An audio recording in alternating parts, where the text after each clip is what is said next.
بسم الله الرحمن الرحيم habeen wanaagsan daawadayaal ku soo dhawaada wararka caawa ee telefishinka HBN qodobada aan idinkugu haynana waxaa ka mid ah waxaa isa soo taraysa cabsida ku aadan dagaalka ka socda bariga dhexe in uu sii xoogaysto Turkiga ayaa digniin u diray Iiraan waxaana tani ka dambeysay kadib markii la sheegay in howlgalka NATO ee dalka Turkigu ay soo rideen gantaal Iiraan laga soo riday wadahadalo ayaa qadka telefoonka ku dhexmaray wasiirada arrimaha dibadda ee labada wadan amurahan iyo wixii ugu dambeeyeen waan idin soo gudbinaynaa mid ka mid ah mas'uuliyiinta sarsare ee Iiraan ahna xogayaha golaha amniga qaranka ee dalka Iiraan ayaa si cad u sheegaya in ilaa iyo 500 oo askari oo Amerikaan ah inay ku dileen weerarada ay ka wadaan saldhigyada militariga iyo xarumaha muhiimka ee Mareykanka uu ku leeyahay gobolka bariga dhexe xogayaha dagaalka ee Mareykanka ayaa isna ku andacoonaya in ay xoojinayaan duqeymaha ka dhanka Iiraan isagoo sheegaya in la daciifiyay nidaamyada difaaca ee Iiraan Hezbollah ayaa sheegtay in ay duqeysay saldhigyo militari oo ciidamada badda iyo kuwa Iiraan iyo kuwa Israa'iil ay leeyihiin waxaana tani ku soo aadaysaa iyadoo saacadihii la soo dhaafay weerar wadajir ah Hezbollah iyo Iiraan ay ku qaadeen gudaha Israa'iil iyadoo la sheegayo in habeenkii lixaad malaayiin Israa'iiliyiin ay ku hoos jiraan goobaha gabaadka looga galo gantaalada Shiinaha ayaa bilaabaya wada xajoodin la xiriira sidii dagaalkan lagu joojin lahaa dhammaan wararkan iyo waliba qodobo kale oo faahfaahsan iyo wixii waraha ee soo kordhaytayna hawada ku jirno iyo falaqayntii ayaan idinkugu haynaa barnaamijka wararka caawa maxamed Cabdi wararkan isku soo duway ayaa qadka ku jira maxamed aan ku bilowno qodobada wararka ugu waaweyn Turkiga ayaa jeediyay digniin ka dhana wadanka Iiraan qaadana tallaabooyin laga yaabo in lagu ballaariyo dagaalka kadib markii nidaamka difaaca cirka ee NATO ay burburiyeen gantaal laga soo riday wadanka Iiraan oo ku socday hawada wadanka Turkiga sida uu sheegay ilo ku dhow wasaaradda arrimaha dibadda ee wadanka Turkiga ilahaasi ayaa sharaxay in wasiirka arrimaha dibadda ee wadanka Turkiga Hakan Fidan oo u xaqiijiyay dhigiisa wadanka Iiraan Abbas Araghchi mar ay telefoon ku wada hadleen in loo baahan yahay in laga baaqsado tallaabooyin horseedi kara in dagaalka ama colaadda ay balaarato Fidan ayaa ku wargeliyay wasiirka arrimaha dibadda ee wadanka Iiraan in Turkiga ay la dhacsanayn gantaalka ballistikada ah ee hawadooda lagu soo riday oo laga hortagay hase ahaatee Iiraan ayaa gantaalka ay soo riday la sheegay in la riday wasaaradda gaashaandhigga ee wadanka Turkiga ayaa sheegaysa nidaamka difaaca cirka ee NATO ayaa ka hortagay gantaal nooca ballistikada ah oo Iiraan laga soo riday oo ku soo xadgudbay hawada wadanka Turkiga wasaaradda gaashaandhigga ayaa waxay intaas ku dartay inay xaq u leedahay in ay ka jawaabto gantaal kasto ballistikada oo wadanka Turkiga lala beegsado isla markaasna waxay xiriir la leeyihiin wadamada NATO oo xulafadooda ah xogayaha dagaalka ee wadanka Mareykanka Pete Hegseth ayaa sheegay in Iiraan awoodeedii ay si nuxuusayso waa sidoo hadalka u dhigay ay wax ku weeraraysay wuxuuna intaas ku daray Israa'iil ayaa dardar gelisay awoodeeda ay wax ku burburinayso waxaana la tixgelinayaa hadda Shiinaha iyo Ruushka inaynan kaalin muhiima ku lahayn dagaalkan ka dhanka Iiraan arrintan ayaa ku soo baxday shir jaraa'id ay wadajir u qabteen wasiirka ama xogayaha dagaalka ee wadanka Mareykanka Hegseth iyo gudoomiyaha abaanduuliyaasha wadanka Mareykanka General Dan Kane oo shirkaas jaraa'id ku qabtay xarunta dagaalka ee Pentagon waxaana la sheegay in ay dowladda Mareykanku tahay mid damaaraynayso dagaalka hub ku fulan ay haysato oo kayda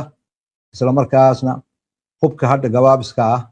ay la geyn doono hub ku filan xogayaha guddiga amniga qaranka ee ugu sarreeya ee wadanka Iiraan Ali Larijani ayaa sheegay in ka badan 500 oo askari oo Mareykan ah in la dilay wuxuuna tilmaamay bartiisa bulshada ku qoray in qiimo weyn ay ku fariisanayso dilka la khaarijiyey hogaamiyihii ruuxiga ee waddanka Iiraan dagaalkana uu sii socon doono wuxuuna ku nuxnuxsaday Donald Trump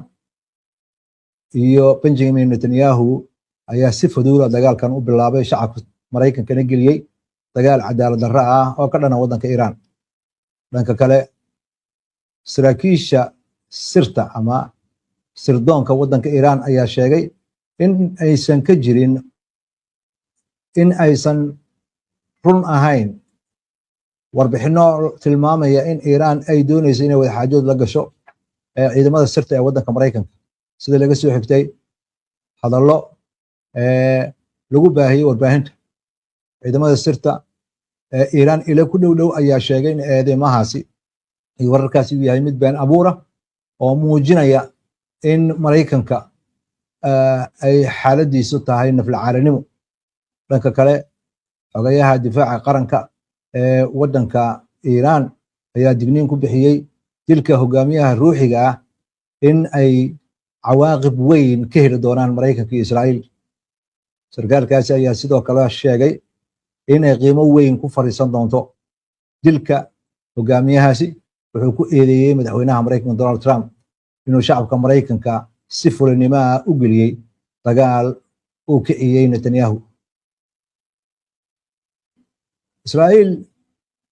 ayaa digniin xagga duqeyn ku soo aadan waddankeeda ayaa la sheegay in meelo badan laga maqlay wiishka ka diga gantaalada waqooyiga iyo bartamaha Israa'iil kadib militariga Israa'iil markii ay ku dhawaaqeen in gantaalo fara badan ay xagga Iiraan ka soo food leeyihiin. wargeyska la yiraahdo The Times of Israel ayaa ku waramaya in magaalada Jerusalem, Tel Aviv iyo magaalooyin kale oo ku yaala bartamaha in laga maqlayay wiishka ka diga gantaalada iyadoo Atrus Sheva lagu waramay sidoo kale in laga maqlay weeshashkaasi ee ku taala waqooyiga Galilee. warbaahinta maxalliga ah ayaa sheegaya in qaraxyo laga maqlay bartamaha Israa'iil, Tel Aviv iyo sidoo kale wiishashka ka diga gantaalada. warbaahinta Israa'iil ayaa sidoo kale sheegaysa in burbur gantaalo laga hortagay laga maqlay ama lagu arkay magaalada Qudus. sidoo kale gantaalada qaar ka mid ah oo la difaaci waayey ayaa ku dhacay dhul bannaan. ururka Xisbullah ayaa sheegay in ay xayn gantaalo ah iyo diyaarado droonisa inay la egteen Haifa. ciidanka badda saldhig military uu ku leeyahay halkaasi waxayna ku tilmaameen weerarkaasi in looga jawaabayay weerarka Israa'iil ee ku qaaday Lubnaan. militariga Israa'iil ayaa mar sii horeysay sheegay in ay ka hortageen weeraro ka yimid dhinaca Lubnaan oo qaar ka mid ah la iska difaacay. militariga Israa'iil ayaa sheegaya 2 ka mid ah askartooda inay ku dhaawacmeen koonfurta Lubnaan. sidoo kale waxaa isbitaal loo qaaday askarta qaar ka mid ah. dagaalkaasi ayaa la sheegay in uu ahaa mid xagga dhulka ka dhacay koonfurta Lubnaan. hay-adda laga leeyahay dalka Britain ee ganacsiga badda ayaa sheegaysa in ay heshay warbixin la xiriirta in meel 37 kilomitir galbeedka ka jirta magaalada Dubai ee dalka Isutaga Imaaraadka Carabta in markab sida container la sheegay in ay ku dhaceen xabado meel ku dhow markabka.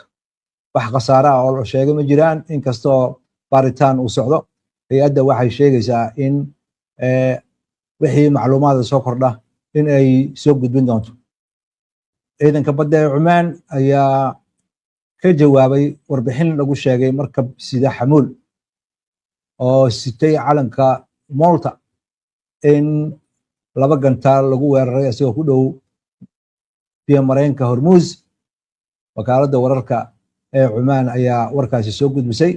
24 qof ee shaqaalaha ee markabkaasi saarnaa ayaa la sheegay in gargaar caafimaad loo fidiyey lana sheegay inay kulligood caafimaadkooda fiican yahay. wixii macluumaad oo dheeraadana in gadaal laga soo sheegi doono. wasiirka arrimaha dibadda waddanka Shiinaha Wang Yi ayaa ballan qaaday inuu ergey gaar ah oo dhexdhexaadiya u diri doono bariga dhexe. wuxuuna ballan qaaday ballanqaadkan imaanaya kadib markii uu taleefon kula hadlay wasiirka arrimaha dibadda ee waddanka Shiinaha dhigiisa waddanka Saudi Arabia iyo waddanka Istaga Imaaraadka Carabta sida laga soo xiganayo wasaaradda arrimaha dibadda ee dalka Shiinaha.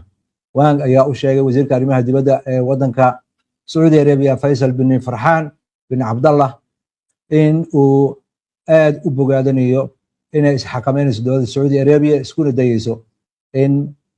arrimahani ay si nabada u xaliso.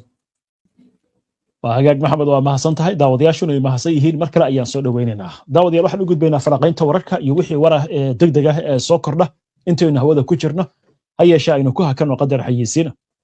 Qibla Homes waxay kugu diyaarisay Nairobi South Sea iyo Mombasa Nyali apartments iyo villas ka kooban 5 4 iyo 2 bedrooms oo duplex ah iyo sidoo kale 4 3 2 iyo 1 bedrooms oo caadi ah. Guryaha qaar waxa ay leeyihiin qolka shaqaalaha. Dhismayaasha Qibla Homes waa Turkish style casri ah, waxaana loo dhammaystiray wax kasta oo guri casri ah u baahan yahay. Waxaana shirkaddu ay kugu baaqaysaa qiimo dhimis soconaysa muddo 5 bilood oo u dhiganta 150 maalmood. Faahfaahin dheeraad ah kala xiriir nambarka shaashada saaran. Somali Meat Company waa shirkadda ugu weyn hilibka Soomaaliya, waxaana ay ku hawlan tahay inay gaarsiiso hilib tayadiisa caafimaad la hubiyey, soona maray baaritaanno caafimaad oo guulaystay. Waa mid ka mid ah warshadaha ugu waaweyn bariga Afrika, iyadoo leh qaybaha warshadda hilibka geela, warshadda hilibka lo'da, warshadda hilibka ariga, iyo warshadda lafa-bixinta hilibka. Waxaana ka hawlgala shaqaale aqoontooda iyo xirfadooda aad loo diyaariyey soona maray baaritaanno caafimaad. Somali Meat Company waxay sidoo kale hilibka u dhoofisaa dalalka dibadda sida dalalka Afrika, Khaliijka. Dhawaanna waxa ay geyn doontaa dalalka Yurub.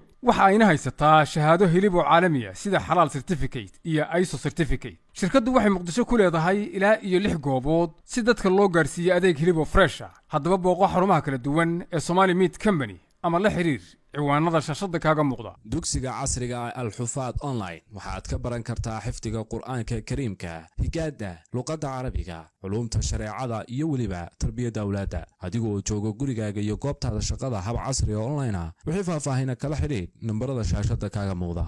soo dhawaada mar kale daawadayaal wali waxaad la socotaan barnaamijkii wararka caawa. maxamed aan ku bilowno hadaladan ka soo yeeraya Iran iyo Mareykanka oo hadallo kala duwan. Iran waxay leedahay 500 askari baynu dilnay, waxaana beegsanaynaa saldhigyada militariga iyo xarumaha militariga. Mareykanka dhan wuxuu ka leeyahay Iran waa wiiqnay awooddeeda dhanka difaaca cirka. dagaalkuna hadduuba bilow yahay oo waxaynu aragnaa weerarada socda. maxay qobarada ku macnaynaysaa labadan war oo kala duwan? labada dhinac kama marna in la isu dhaaminayo propaganda, laakiin xaqiiqada meesha jirta ayaa waxay tahay Iran weli waxay wadaa weeraro ka dhana danaha waddanka Mareykanka ee gobolka Bariga Dhexe iyo weerarada ka dhanka Israa'iil. isla markaana mas'uuliyiinta waaweyn ee waddanka Iran si cad ayay u sheegayaan in wax wada hadalla ah iyo wax waanwaan ah inayna waqti ku luminaynin. dagaalkana hore ayay u sheegeen haddii dagaalka Mareykanku uu bilaabo inaynan Mareykanka noqon doonin cidda dagaalka dhamayn doonta. dhanka Mareykanka wararka ka soo baxaya ayaa ayagana sheegaya in ay siday hadalka u dhigayaan inay daciif noqonayso ciidamada iyo weerarka ay qaadayso Iran, isla markaasna hub ku filan inay leeyihiin, laguna hanjabayo inay dagaalka weli sii wadayaan, dagaalkana ayaga ay maareynayaan. mid ay tahaba dagaalkan waxa la isku raacsan yahay, quurada dhan isku raacsan yihiin Mareykanku wixii uu moodayay iyo waxa xaqiiqadii socda in ay kala fog yihiin. dhaqaalaha inay saameyn doonto, danaha Mareykanka ee gobolka Bariga Dhexe inay saameyn doonto, inay saameyn doonto saaxiibada Mareykanka. waxaana muuqata dagaalka in uu maalintii 5aad uu marayo, lana filayo dagaalkani in uu muddo dheer socdo ama la isku riiqdo sida hadalka loo dhigay. laakiin labada dhinac waxaad moodaa in warbaahinta loo sheegayo qolo walba wixii dan ugu jirto. dhanka Iran tan iyo 24 saac ee soo dhaafay tiradaas 500 ah oo Mareykanka in la dilay waa soo noqnoqotay, laakiin Mareykanku iyo Israa'iil